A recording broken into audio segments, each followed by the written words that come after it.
Hello students, आज के lecture में हम बहुत इंपॉर्टेंट प्रॉपर्टीज को प्रूव करने वाले हैं। यानी सबसे पहले हम प्रूव करेंगे आइडेंटिटी यूजिंग एंगल, और फिर हम प्रूव करेंगे double angle property of cos function, और लास्ट पे हम प्रूव करेंगे double angle property of tan function. यानी सबसे पहले हम प्रूव करेंगे आइडेंटिटी यूजिंग एंगल। हमें ये आइडेंटिटी गिवन है और इसके साथ एंगल गिवन होगा 30 या फिर 45, कोई भी एंगल हो सकता है। हम इनकी वैल्यूज को इक्वल प्रूव करेंगे और इसके बाद हम प्रूव करेंगे double angle property of cos function, और लास्ट पे हम देखेंगे एक और केस इसी तरह का जिसमें हम tan फंक्शन में वैल्यूज पुट करेंगे और इन्हें इक्वल प्रूव करेंगे। तो चलिए इसे डिटेल से समझते हैं। आइडेंटिटीज को प्रूव करेंगे यूजिंग एंगल। एंगल को यूज़ करते हुए हम आइडेंटिटीज को फाइंड करेंगे। तो देखते हैं इसके लिए क्वेश्चन में हमें दिया गया दो एंगल 30 पे और 45 पे, और हमारे पास आइडेंटिटी क्या दी गई है, sin 2 थीटा इक्वल है 2 sin थीटा cos थीटा के। देखते हैं इसका सोल्यूशन। तो सोल्यूशन में सबसे पहले हमने आइडेंटिटी लिखी कि sin 2 थीटा किसके इक्वल है, 2 sin थीटा cos थीटा के। अब हम 30 पे इसको पहले चेक कर लेते हैं। तो 30 पे हम फाइंड करेंगे sin 2 इंटू थीटा था, थीटा की जगह क्या आ जाएगा 30। जहाँ यहाँ भी थीटा आ रहा है, जहाँ जहाँ थीटा आ रहा है वहाँ हम एंगल की वैल्यू लगा देंगे, 30 आ जाएगा। अब 2 इंटू 30 कितना हो जाएगा, 60 हो जाएगा। और साइन 30 हम जानते क्या होता है, इसकी वैल्यू 1/2। अगर आप नहीं जानते तो आप कैलकुलेटर से कैलकुलेट कर सकते हैं। cos 30 क्या होता है, ये भी स्क्वायर रूट 3/2 होता है, ये स्क्वायर रूट 3/2 होता है। अब यहाँ पे देखें कि 2 से 2 कैंसिल हो जाएगा, तो स्क्वायर रूट 3/2 बच जाएगा। और साइन 60 भी क्या होता है, स्क्वायर रूट 3/2 होता है। तो ये आप कैलकुलेटर से भी कैलकुलेट कर सकते हैं, चेक कर सकते हैं। तो ये दोनों वैल्यूज हमारे पास इक्वल आ गई, इसका मतलब ये प्रूव हो गई। तो लेफ्ट हैंड साइड इक्वल है राइट हैंड साइड के, ये हमने प्रूव कर दी। अब हम थीटा 45 पे चेक करते हैं। तो 45 हम पुट करेंगे, साइन 2 इंटू 45 आ जाएगा, थीटा की जगह 45, यहाँ भी थीटा की जगह 45। 2 इंटू 45 कितना हो जाएगा 90, साइन 90 आ गया। और साइन 45 क्या होता है, 1/√2। और इसी तरह से कॉस 45 भी 1/√2 ही वैल्यू देता है। आप कैलकुलेटर से इसको कैलकुलेट करके चेक कर लें। यहाँ पे साइन 90 क्या होता है, हमें पता है इसकी वैल्यू 1 होती है।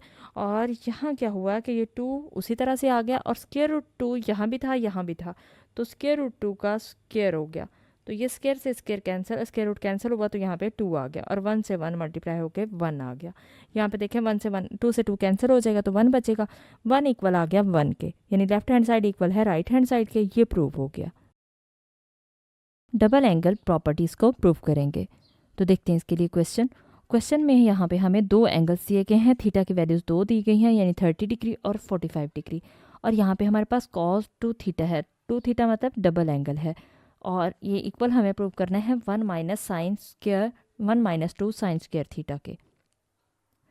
तो देखते हैं इसके लिए सोल्यूशन में सबसे पहले हम थीटा 30 डिग्री यूज़ करेंगे, यानी 30 डिग्री के लिए पहले इन दोनों को प्रूव करेंगे कि लेफ्ट हैंड साइड इक्वल है राइट हैंड साइड के, और फिर 45 डिग्री के लिए हम इसको प्रूव करेंगे। तो हम पहले 30 के लिए प्रूव करते हैं। तो यहाँ पे थीटा की वैल्यू कितनी है, 30 डिग्री।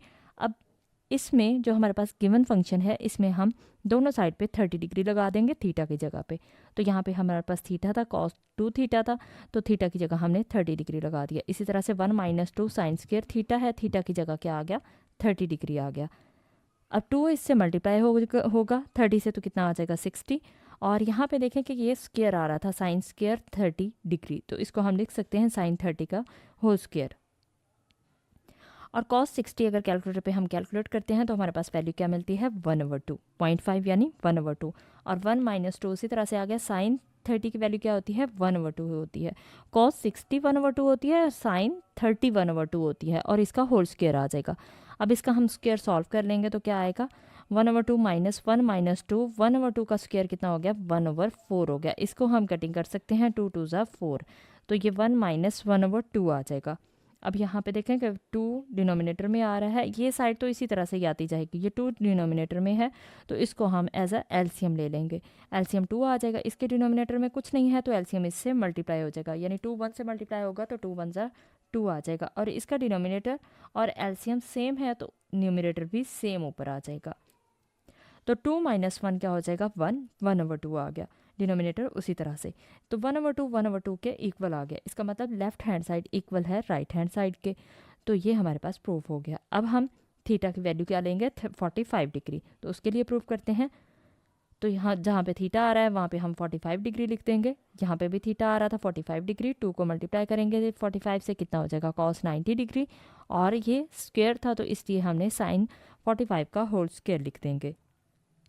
अब इनकी वैल्यूज पुट करते हैं। cos 90 लिखेंगे तो वैल्यू क्या मिलती है, 0 मिलती है, और साइन 45 की वैल्यू क्या होती है, 1/√2। इसको सॉल्व करेंगे स्क्वायर को तो क्या आ जाएगा 1 - 2, और ये स्क्वायर से स्क्वायर रूट कैंसिल होगा, 1/2 आ जाएगी वैल्यू। 1 का स्क्वायर 1 ही होता है, तो ये हमारे पास 1/2 वैल्यू आई।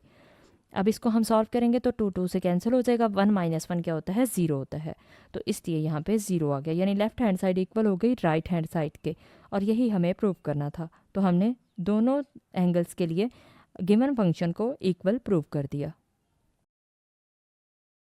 डबल एंगल प्रॉपर्टी को प्रूव करेंगे तो देखते हैं इसके लिए क्वेश्चन में हमें थीटा दिया गया और थीटा की दो वैल्यूज़ दी गई हैं, 30 डिग्री और 45 डिग्री, जबकि ये हमारे पास tan फंक्शन दिया गया है और tan डबल एंगल फंक्शन है।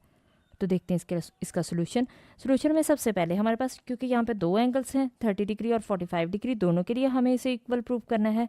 तो इसके लिए हम क्या करेंगे, हम पहले 30 डिग्री को यूज़ करते हैं और फिर उसको प्रूव करने के बाद 45 डिग्री को यूज़ करेंगे। तो 30 डिग्री ले लेते हैं थीटा की वैल्यू पहले, तो जहाँ पे थीटा आ रहा है वहाँ पे क्या आ जाएगा, 30 डिग्री आ जाएगा। जहाँ जहाँ थीटा नज़र आ रहा है हमें वहाँ पे हम 30 डिग्री वैल्यू लगा देंगे। अब 230 से मल्टीप्लाई होगा तो कितना हो जाएगा 60, tan 60 हमने लिख दिया, 2 × tan 30 उसी तरह से आ गया, और ये tan स्क्वायर 30 डिग्री आ रहा है तो इसको हम लिख सकते हैं tan 30 का होल स्क्वायर, यानी स्क्वायर को हम ऊपर भी लिखते हैं तो कोई फ़र्क नहीं पड़ता। अब हमें वैल्यूज़ पता हैं और हम या फिर हम कैलकुलेटर से भी कैलकुलेट कर सकते हैं। tan 60 क्या होता है, √3 होता है, और tan 30 1/√3 होता है। इसी तरह यहाँ भी tan 30 है तो इसकी 1/√3 का होल स्क्वायर लिख देंगे, इसकी वैल्यू भी साथ ही ऐड कर दी, यानी 1/√3 वैल्यू लिखी, ऊपर स्क्वायर उसी तरह से आ गया। अब हम इन वैल्यूज़ को सॉल्व कर लेते हैं। तो इस साइड पे √3 उसी तरह से आता जाएगा, और यहाँ पे देखें कि 2 को हमने 1 से मल्टीप्लाई कर दिया, 2 × 1 = 2 ओवर √3 आ गया, और यहाँ पे डिनोमिनेटर में क्योंकि 1/√3 का स्क्वायर था तो इसलिए स्क्वायर से स्क्वायर रूट कैंसिल हो गया, तो क्या आया 1/3 आ गया। मज़ीद इसको सॉल्व करेंगे, इसका एलसीएम ले लेंगे, तो डिनोमिनेटर में एलसीएम कितना आएगा 3, क्योंकि डिनोमिनेटर में 3 आ रहा है इसलिए एलसीएम 3 आ गया। और यहाँ पे देखें कि इसके डिनोमिनेटर में कुछ नहीं है तो 1 3 से मल्टीप्लाई हो जाएगा और ऊपर लिखेंगे तो 3 × 1 = 3 आ गया। अब यहाँ पे डिनोमिनेटर और एलसीएम सेम है तो न्यूमिनेटर भी सेम आ जाएगा, यानी ये 1 भी सेम आ गया, और 3 - 1 कर देंगे तो 2 आ जाएगा। और यहाँ पे देखें कि इस स्टेप में हमने क्या किया, अगर हमारे पास कोई वैल्यू होती है a/b डिवाइडेड बाय c/d, तो उसको हम किस तरह से लिख सकते हैं, a/b मल्टीप्लाई d/c।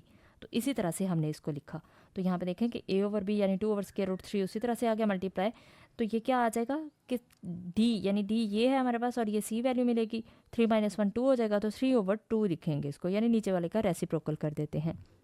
अब इसको सॉल्व करेंगे तो यहाँ पे 2 से 2 कैंसिल हो जाएगा, तो 3/√3 बचेगा। यहाँ पे एक स्टेप मैं ऐड कर देती हूँ, तो यहाँ पे क्या आएगा 3/√3।